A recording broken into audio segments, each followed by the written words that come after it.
Hi Miss Wong, hi everyone. So we are going to discuss about our study topic about football, dribbling with relation to speed, agility and balance. So here is our name list. So the next part is about objectives and aims of conducting the study. Our study aims to find out the correlation between football dribbling and three skill-related fitness components, which are the agility, balance, and speed. We have 10 students to help us conduct the study. 5 have football experience and 5 don't have football experience. And the next part is about hypothesis. Please have a look. And here is the background information of target subjects. So move on to the first skill-related fitness test. The first test is agility test. To perform this test, the subject requires to run from the starting point to the point 1 and sidestep to point 2, then started to point 3. The last, run back to the finish line. Agility t-test is a simple way for measuring agility as it involves forward and backward movement. It accesses the ability to accelerate and decelerate during test. The t-test is highly reliable and the criterion related validity is 0.98. The test is valid.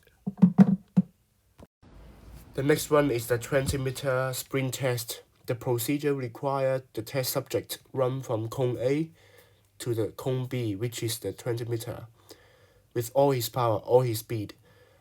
20-meter sprint test can measure the acceleration and the maximum speed of the test subject, as it also measures the linear speed capabilities of subjects. The next test is stock stand. It requires subjects to stand erect on the dominant foot, place the opposite foot flat to the support knee, and hold a position for as long as possible. The stock stand test is a static balance test to measure the whole body's balance because the testing subject need to balance in a static position for as long as possible. The next test is the dribbling test. Testing subject requires to dribble through 5 cones. This test measures subject's football dribbling ability.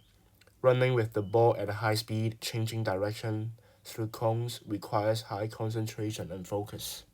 Also, this is a very common test performed by professional players during their training to enhance their dribbling ability.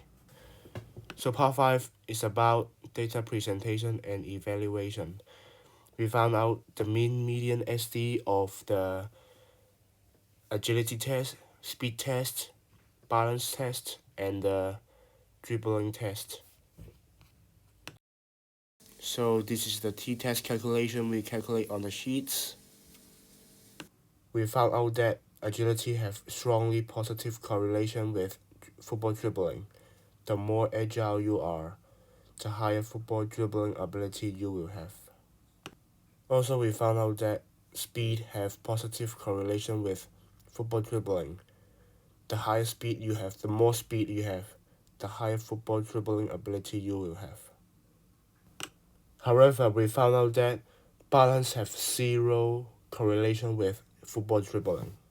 So part 6 is about limitations and suggestions. The first limitation is environmental factor. The second limitation is physical factor. The third limitation is human factor. The final limitation is equipment factor. And here is the suggestion for the limitation. To conclude, agility and speed have positive correlation with football dribbling. However, balance does not have any relationship with football dribbling. And we suggested that our subject and football player can do our test as an exercise as they can improve football abilities. So the last part, part 8, appendix.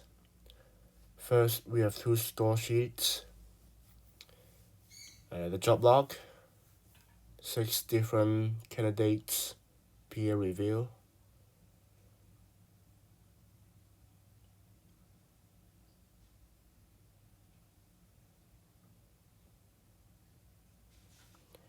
Also the raw data and the reference. And this is all our presentation.